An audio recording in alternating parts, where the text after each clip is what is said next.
Welcome to Backbone Unlimited. My name is Matt Hartsky. In this episode, we're breaking down one of the most important and most stressful parts of any elk hunt: how to take care of your meat when the temperatures are climbing.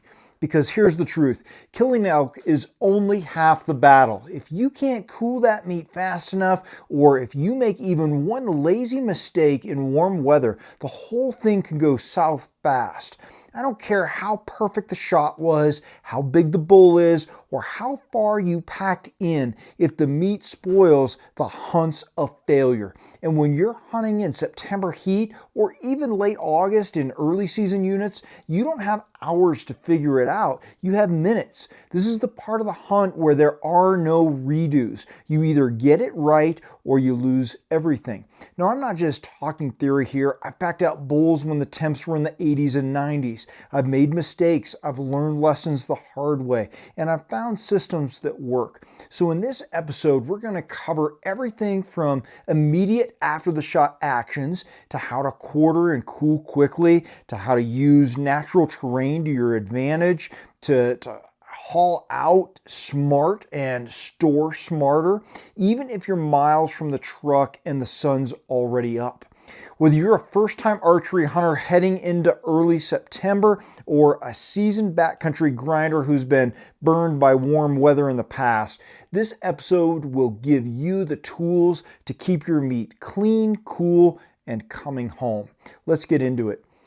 Why meat care in hot weather is life or death for your hunt. Let's start here, because the reality nobody wants to talk about is that you can do everything right, train all year, shoot your bow every day, study maps, learn wind and thermals, find elk, beat the odds, make a perfect shot, and still lose the meat. It happens faster than most people realize. In warm weather, you don't get the luxury of time. You don't get to soak in the moment, take a bunch of trophy photos, or casually figure out your plan, because once that bull hits the ground, the real work begins. And this one is against time, heat, bacteria, and gravity. If you're hunting elk early season or even during a freak warm spell later in the year, your biggest threat isn't wolves or grizzlies, it's spoilage.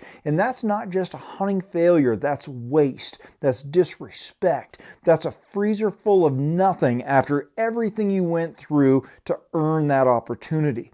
And here's the thing: the hot weather meat care isn't a side topic. It's a survival skill. It's part of being a responsible, competent hunter. The goal is not just to kill an elk. The goal is to bring every edible pound of that animal off the mountain and home where it belongs. If you're not mentally and physically prepared to do that, you're not ready for the tag you're holding. I've packed elk in September heat waves. I've hunted bulls when it was pushing 90 degrees at midday, and I've seen meat go bad in less than 6 hours because guys didn't take it seriously or they just didn't know what to do. That's why this episode matters, because if you're hunting in heat, you need a system. You need to know how to break that elk down fast, how to cool the meat with whatever tools you've got, and how to avoid the most common mistakes that lead to waste. You need to think 3 steps ahead before the shot is even taken. What we're going to cover here isn't theory. It's hard-earned experience from decades of hunting elk in the mountains, deserts, and everything in between. And if it helps just one hunter from losing an animal to heat and bacteria, it's worth it. Let's get into the first tactical step: how to quarter that elk fast and efficiently, even when it's scorching hot. Quartering efficiency comes down to speed, technique, and awareness. Once you've confirmed that the bull is down, you've picked the best possible location to work, ideally with shade, good airflow, and a slight slope so blood drains downhill, it's go time. And the clock starts ticking the moment that bull hits the ground. When temps are high, every minute matters. But here's the key: you need to move quickly, not carelessly. Fast doesn't mean frantic. You need a system. My process starts before the first cut is even made. I always know exactly where my gloves, my knife, my extra blades, my game bags, and maybe my paracord, and definitely my ground tarp for getting those back straps out clean and laying meat if I need to set it down to get it in the bag if I'm by myself. Those are in the same place in my pack every single time. When I get to the bull, I'm not digging around looking for stuff. I'm executing. I typically use the gutless method on every elk I kill, especially in hot weather. It's cleaner, it's more efficient, and it keeps the internal cavity sealed off from flies and bacteria. And unless you're after the tenderloins, there's usually no reason to open up the gut pile when it's 85 degrees out. Grab those tenderloins last. The more you keep contained, the less mess you deal with and the less time you spend elbow deep in heat-retaining body cavities. So here's how I break it down. I start by skinning out the entire exposed side of the animal. I make sure I cut all the way down to the brisket, up to the spine, peeling the hide back far enough that I have full access to the shoulder, ribs, and hind quarter. I keep that hide rolled under to keep hair off the meat, and I do my best to work clean because dirt, grass, and debris are not just annoying, they can cause spoilage if not trimmed later. The first quarter I take is usually the front shoulder. Since there's no ball joint, it peels off easily. Then I move to the hind quarter, carefully locating the hip socket and cutting around the femur to free it cleanly. You want to watch out in this area because the guts tend to push up real close into that ball socket and you do not want to puncture it. Punctured, bowel and those juices in there will ruin meat fast. So once both quarters are off of that side, I remove the back strap and neck meat on that side, always keeping the blade shallow to avoid hair and contamination. Now, here's a critical step a lot of guys miss. I don't just throw the quarters into game bags and pile them up in the shade. That's a heat trap. You've got to separate those muscle groups the best you can. A lot of times you want to open up the hocks and spread the seams of the quarters slightly and let that meat breathe.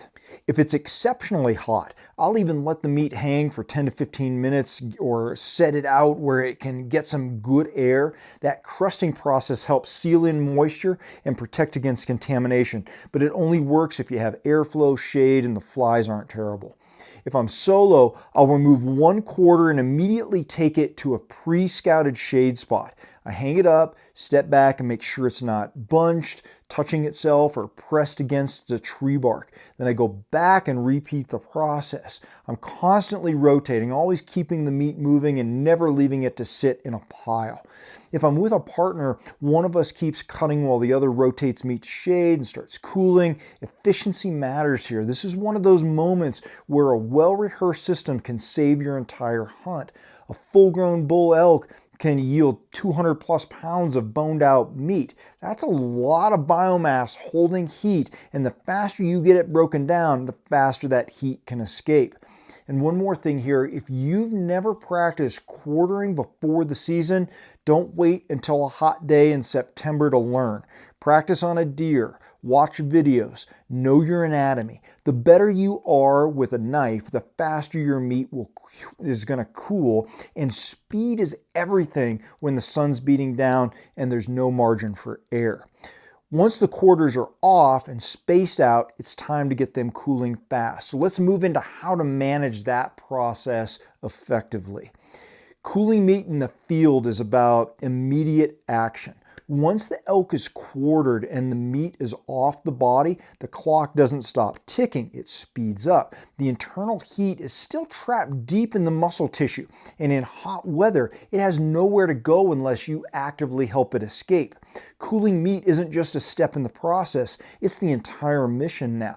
You've got to get every quarter out of the danger zone between 40 and 140 degrees as fast as possible. That temperature range is where bacteria thrive, and the interior of a big elk quarter can hold heat for hours if you're not aggressive about cooling it down. This mistake I see a lot of guys make is assuming that once the meat is off the animal and in a game bag, they're good to go, but they're not, especially if it's hot. A game bag is not a refrigerator. It doesn't suck out heat. It only helps if the airflow is constant and the meat is separated, not stacked or piled, not shoved in the bottom of the pack and not touching anything that retains heat. So here's my playbook. The second I take a quarter off the elk, I don't necessarily bag it right away. I want it to air out. Peel open the seams of the muscle groups, I open the hock, I let the inner parts breathe, even if it's just 10 to 15 minutes of hanging in a shaded area with good airflow. This can make a huge difference in how fast that quarter cools. Remember, if it's cold out, you don't necessarily have to do that. You can bag it up and get on with business and get it packing out. But for warm weather, this is paramount. And placement matters. I never lay quarters flat on the ground, even in the shade. That shade that touches dirt or grass, it becomes a heat sink. It holds moisture. It slows cooling. Instead, I hang the quarters from trees, trekking poles, or paracord lines strung between branches. If I'm in an area with trees, without trees, I improvise propping meat on logs, rocks, or even my pack frame if I have to. The goal is always the same. Get air to all sides. Get it cooling from all sides. If there's any wind at all, I use it. I hang meat in cross draft.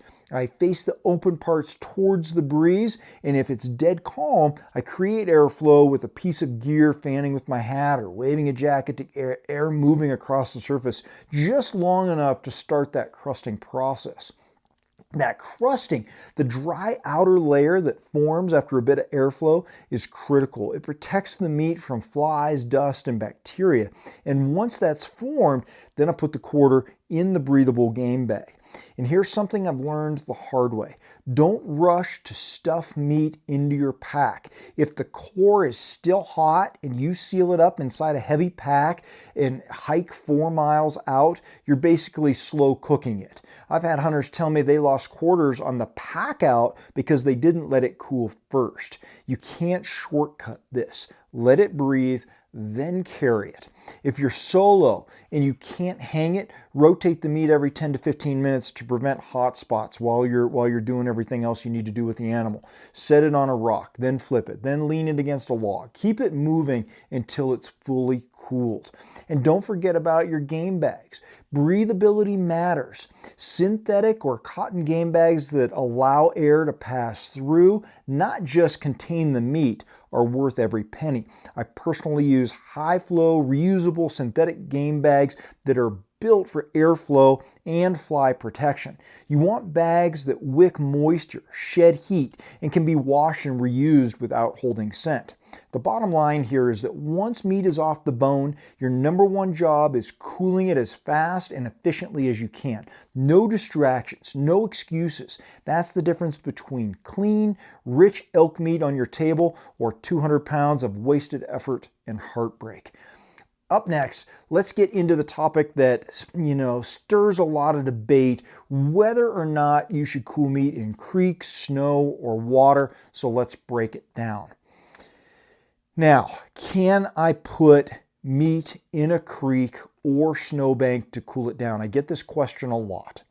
The answer can be yes, but only if you do it right, because while it can be extremely effective in the right situation, it can also definitely ruin your meat if you don't manage the details. So let's start with creeks. Fast-flowing, cold mountain creeks can pull heat out of quarters fast. I've used them, I've saved meat doing it, but here's the catch. Water is not sterile, it's full of bacteria. So if you're just dropping a quarter straight into the creek, unbagged or worse, it gets submerged for hours, you're rolling the dice.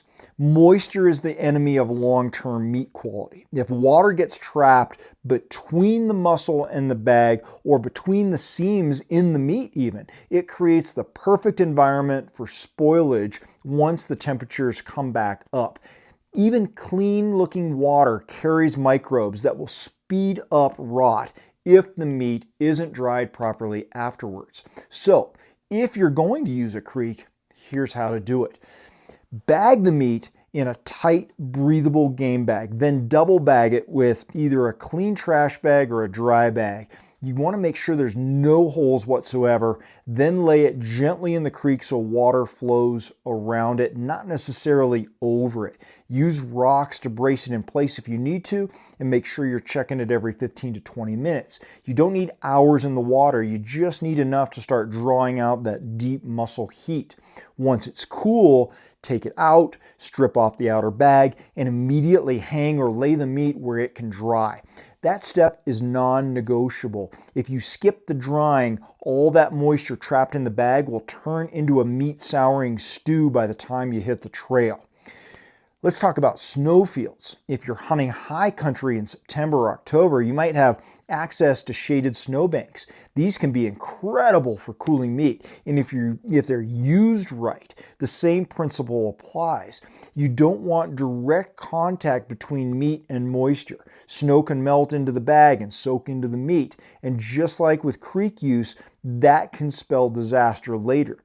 So let's talk about how you would layer that. You want to lay down a layer of branches or a game tarp to insulate the meat from the snow. Or I'll use dry bags, as a buffer. If I'm caching meat in a snowbank overnight, I always make sure I flag the location and make sure that it's protected from bears, scavengers, coyotes. And again, once the meat comes out of the snow, it needs to be dried and it needs to crust immediately. No exceptions. If you're ever in a bind, if it's 90 degrees, there's no shade, and your only option is a water source, yes, use it. But think about how you'll dry and ventilate the meat afterward. Don't use water cooling as an excuse to get lazy with airflow. It's just a tool, and if you treat it as a shortcut, it's going to bite you later.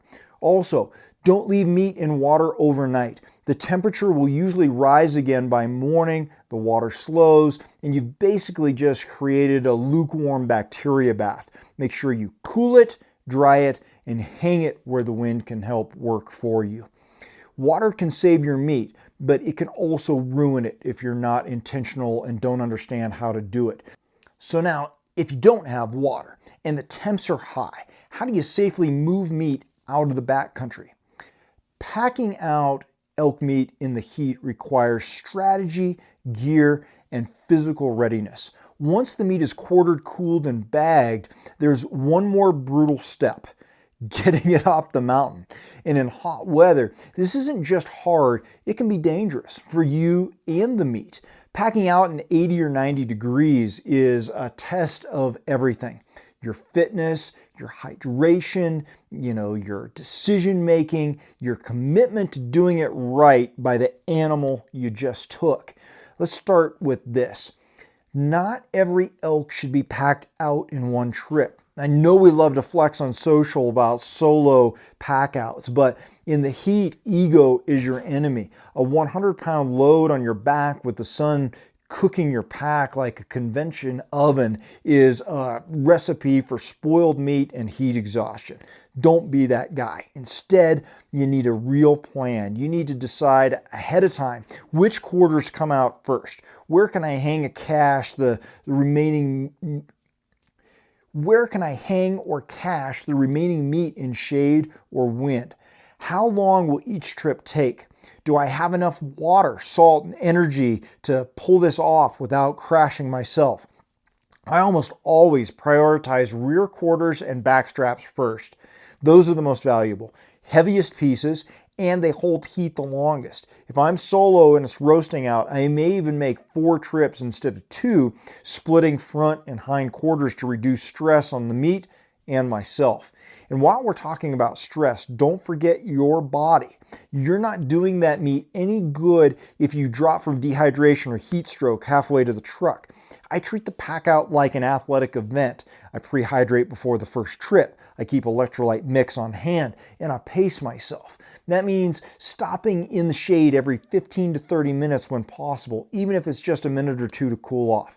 I've had friends try to muscle through and they end up vomiting on the trail with pounding headaches because they pushed too hard and didn't take care of themselves. That's tough, but it's dumb. Let's talk gear for a second. Your pack should be dialed. You need a frame that handles heavy loads and allows air circulation. I use a frame that has a meat shelf, so I'm not compressing hot quarters right against my spine. I use breathable meat bags that shed moisture and let air pass through. And I always carry paracord, a tarp, and at least one ultralight pulley system in case I need to hang meat between trips. You also want a good thermarest or a sit pad on your back, not to rest on, but to place meat on if you need to rest it off the ground. Laying hot meat on dirt or pine needles traps heat and kills airflow. Even setting it on a rock or log is better than the forest floor. Now, sometimes the terrain forces your hand. Steep climbs, thick timber, deadfall can slow your exit and expose your meat to more heat. In those moments, adapt on the fly. I've cached meat under deadfall with my pack tarp to block the sun. I've hung quarters in a patch of lodge poles using trekking poles as anchors. I've even rigged a meat hammock between two trees just to keep things off the ground. And here's something I learned in southern Wyoming during a September archery hunt. It's often better to pack out at night. Once that sun drops, so does the risk. The meat is already cooled. Your core temperature stays manageable. You'll move slower but smarter. Headlamps and planning make this possible, and it's a serious option when daytime heat pushes into the 90s. Whatever your approach, remember this: your mission doesn't end with the kill. It ends at the cooler. Every decision you make on the pack out either preserves your success or robs it from you, one slow simmering step at a time. Now, let's talk about some gear. Game bags and how crusting works and airflow to let the meat breathe. These are some of the finer details we need to cover once the meat is quartered, you've started cooling it, and now you're ready to protect it. This is where a lot of hunts go sideways because this next step is less about hustle and more about patience, precision, and airflow. Let's start with your game bags. Not all game bags are created equal. Cheap cotton bags from the big box store might work in cool weather, but in the heat, they're going to hold moisture, slow down evaporation, and create hot spots that trap bacteria. That's not what you want. You want bags that are breathable, durable, and form-fitting, but not tight. I personally run synthetic bags that wick moisture away from the meat while still allowing airflow through the material. Think of them like performance gear for your harvest. They need to let that meat breathe while keeping the flies, dust, and debris out. And speaking of flies, don't underestimate how fast they show up. And if you're in hot weather, you've got about 10 minutes before they're circling. Once that meat is crusted and bagged, you've built your first line of defense against them. So let's talk about that crusting in more depth. Crusting, again, is what happens when exposed muscle tissue meets dry, moving air. It forms a protective outer layer, a natural barrier that helps preserve the meat by sealing in moisture and keeping contaminants out.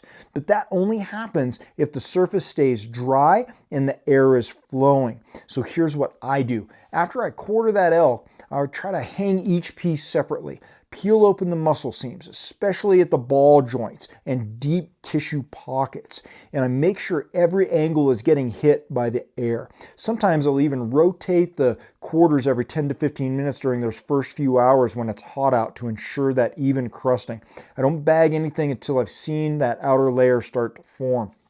Now, if it's humid, which happens more often than you'd think early season in the mountains, you need to be even more intentional. Humid air slows the crusting process. That means you either need to increase airflow manually by elevating the meat, spacing it wider, or even fanning it for a few minutes, or give it extra time to crust before packing it away. Once the crust is there, then you bag it. And once bagged, that meat still needs to be hung or rested in a way that promotes continued ventilation. Never drop a full bag of elk meat into a pile or into a shady corner where no air is moving when it's warm out. That crust can actually work against you if the meat starts to sweat and the bag traps it all in. Use trees, tripods, cliffs, or even trekking poles to hang your bags.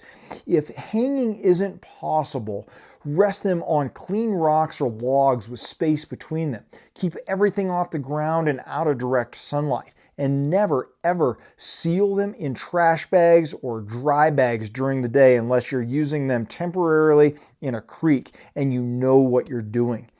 Another tip here is to make sure you check your game bags regularly. In hot weather, meat will continue to release moisture even after crusting. That means drip zones form at the bottom of the bag. If that starts pooling or soaking into the bag, flip the quarter or rotate the hang angle. Moisture equals bacteria, and movement keeps things drying evenly.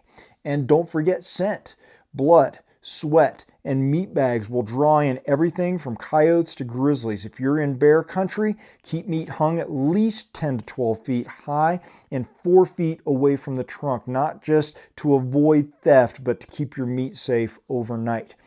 Crusting and airflow are what make or break your success once the initial breakdown is done. You've already done the hard part. Don't lose it now by suffocating the meat with the wrong materials in your gear or the wrong setup. Let's talk a little bit more about meat care and what we should do when we can't get it out the same day.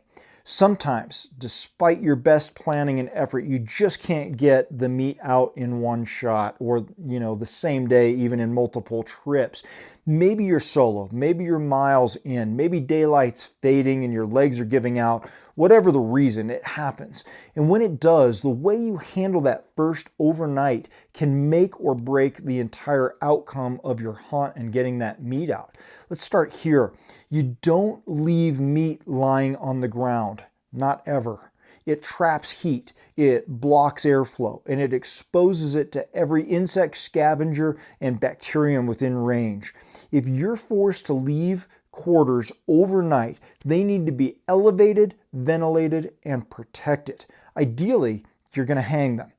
I try to carry at least 40 feet of paracord and a lightweight pulley system in my kill kit for this exact reason.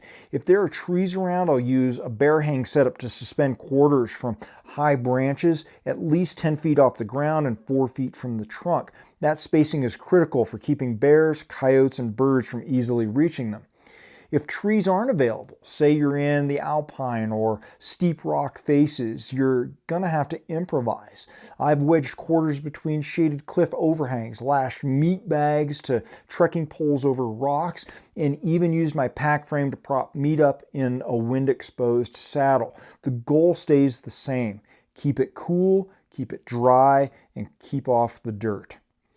Let's talk about location strategy. When choosing your overnight meat cache, think about sun exposure. Where will the first light hit in the morning?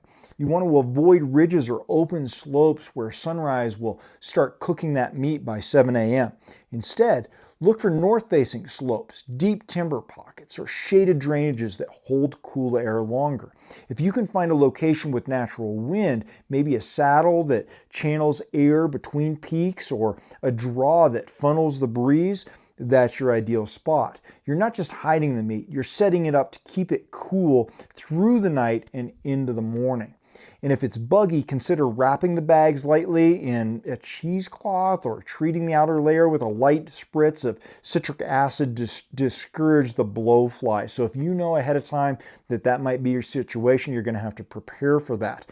A thin crust and well-ventilated bag should hold them off, but in early season heat, it doesn't hurt to take those extra steps. And what if it rains overnight? If I'm expecting weather, I'll hang a game tarp or emergency bivy tarp above the meat cache like a lean-to. Pitched to allow ventilation and runoff. You don't want water dripping directly on the meat. And you definitely don't want to trap it in a plastic bag. That's a one-way ticket to rot. The next morning, your first priority is checking the meat. Before you even boil water or pack up your gear, go straight to your cache. Feel the bags, sniff them, check for moisture or any sour odor. If everything feels cool and smells clean, you're good to go. If you notice wet spots or anything questionable, open the bag and inspect deeper. Better to catch it early than to find out miles later that something went wrong. And always have a triage plan. If a quarter feels warm or isn't drying out the way it should, prioritize it on the first trip out. If something smells off but isn't completely spoiled, trim the outer layers aggressively and let it dry again before packing. A few lost pounds are better than losing a whole load to guesswork. One final tip here, mark your meat cache with flagging tape and GPS. The last thing you want is to burn time in the morning wandering through timber trying to relocate where you stashed the meat the night before. The bottom line here is you can leave elk meat overnight in hot weather if and only if you do it right. That means airflow, shade, elevation, and constant awareness. No shortcuts, no laziness. Let's move on to the next section, which I almost didn't include because it's negative and I didn't want to include it in my outline because this is the part no hunter wants to face, but every hunter really needs to understand it because the truth is sometimes it's already too late. And if you don't know what to look for, you risk packing out meat that's going to ruin everything it touches. Your pack, your cooler, your freezer, and even your health if you eat it later. So let's walk through how to tell the difference between questionable and completely compromised meat and what to do in either case. Let's start with the most obvious sign, smell. Fresh elk meat smells clean, slightly sweet, maybe a little metallic from the blood, but never foul. The moment you catch a whiff of sour, sweet rot, ammonia, or anything that reminds you of roadkill, that's a red flag.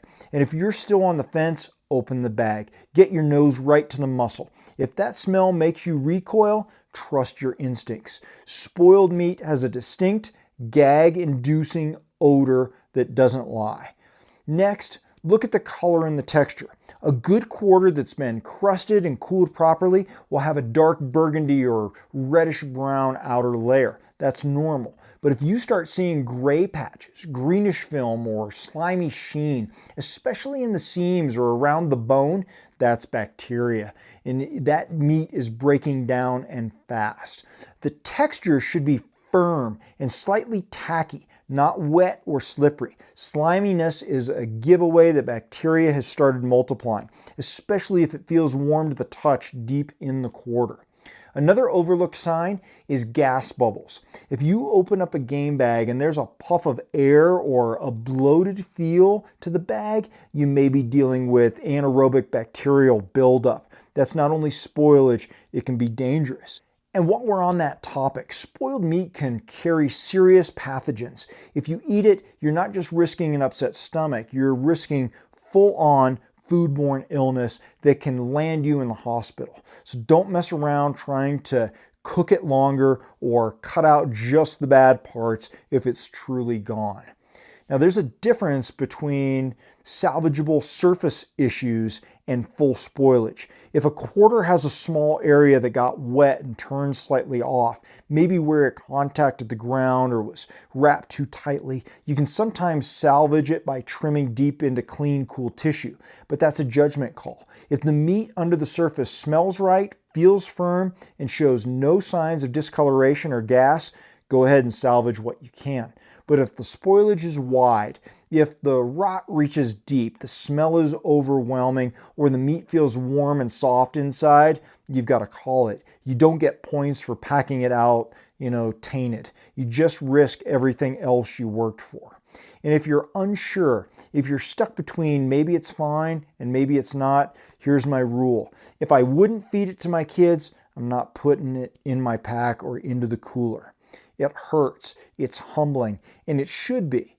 Wasting meat is never okay, but beating yourself up after the fact doesn't undo the mistake. Learning from it does. Let it fuel your preparation next time. Let it make you sharper. Let it make you relentless about doing it right from now on. And if you're listening to this or watching this video, I hope it scares you into making sure that you are so serious about it and prepared for this part of the kill that you just don't let it happen to begin with. That said, sometimes all it takes is the right tools, a little pre-planning, and a few field hacks to save meat when conditions get tough. Now, I'd like you to have some bonus tips, tools, tactics, and some emergency strategies. By now, you've got the full picture of what it takes to care for elk meat in the heat. But let's wrap this up with some extra tools, emergency tactics, and creative solutions I've picked up over the years. These are the kind of things that won't always show up in a gear list, but can absolutely save your meat when conditions turn critical. Let's start with the kill kit. Your kill kit should be built with heat in mind. That doesn't mean not just having sharp knives and game bags. It's about everything you might need if you drop a bull in 85 degrees. Here's what I always carry.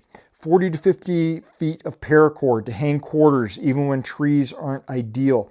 A small pulley system or carabiner setup saves energy and gives more hanging options.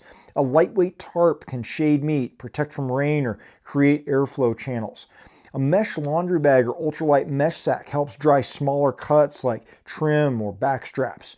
Cheesecloth or citric acid spray to protect against flies in the early season. Nitrile gloves and alcohol wipes, not just for hygiene, but to keep your grip clean when handling hot, slick meat.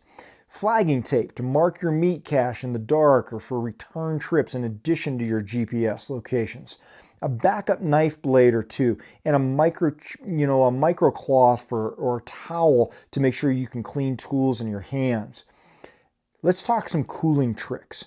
If you're in open country with no trees, get creative. I've used trekking poles crossed between rocks to hang meat, of which quarters into wind tunnels on ridge lines. I've even cooled backstraps by placing them on clean shaded boulders where airflow was strong, even though there wasn't a single tree in sight.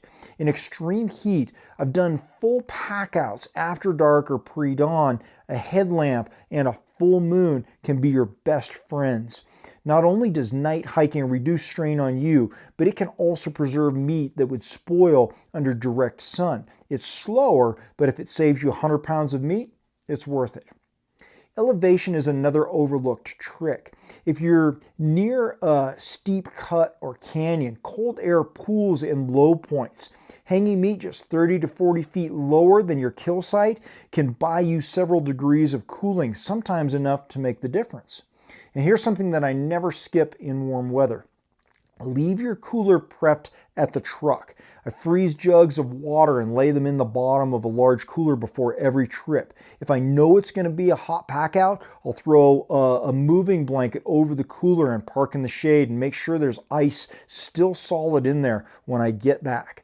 Once the meat goes in, I don't dump loose ice on it. That can soak and damage crusted meat. Remember, moisture is not our friend. I use frozen water bottles or frozen milk jugs instead. They're colder, cleaner, and they help keep airflow moving inside the cooler instead of pooling water.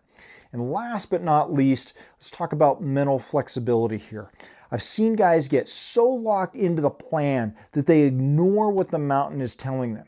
When it's hot and conditions are changing, you have to adjust. Sometimes that means calling for help. Sometimes it means making an extra trip. Sometimes it means bivvying in and hauling the next morning. But being relentless doesn't mean being reckless. Your job is to preserve the meat, and that takes humility, adaptability, and just as much as grit.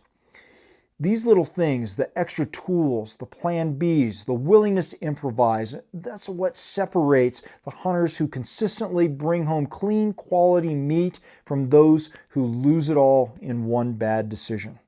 Every elk deserves full respect. Don't waste it.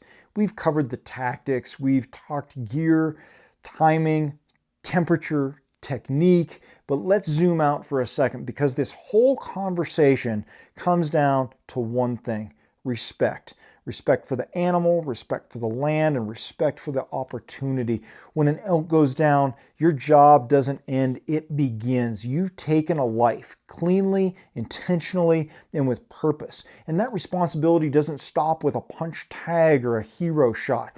It continues in the hours that follow, in the blood, the sweat, the discipline, and the decisions you make from that moment on. You owe it to that animal to do everything in your power to preserve the gift it gave. That means having a plan before the shot. That means acting fast, thinking clearly, and refusing to cut corners. It means training your body for the pack out, carrying the right gear, knowing the signs of spoilage, and doing the hard things when they matter most. Because wasting meat through laziness, ego, or ignorance isn't just a mistake, it's a violation of what we're out here to do. You don't have to be perfect. You'll learn by doing. We all do. But the more we talk about this, the more we prepare, the more we share the lessons we've learned, the more we raise the standard for what it means to be a responsible hunter. Elk hunting is hard. That's why we love it. But meat care, that's hard and non-negotiable. Hot weather doesn't give you a pass, it gives you a test. And how you respond in those first hours after the kill is what separates the takers from the stewards. If you're out there this season, early September, low country archery, or just a warm fall rifle hunt, I hope this gave you something to think about and, more importantly, something to act on. If you ever want more in-depth hunting strategy, mindset training, gear prep, and a community of like-minded hunters who take this stuff seriously, consider joining Team Backbone. It's not just a membership, it's a mindset. You're going to get full access to our member-only content vault, exclusive apparel, monthly giveaways, and direct access to me and the crew inside our private Team Backbone group. We're building something real here for those who train for the hunt, live with grit, and never cut corners in the field or in life. If that's you, head over to backboneunlimited.com and check it out under our membership tab. Thanks for being here. Until next time, train harder, hunt smarter, and never settle.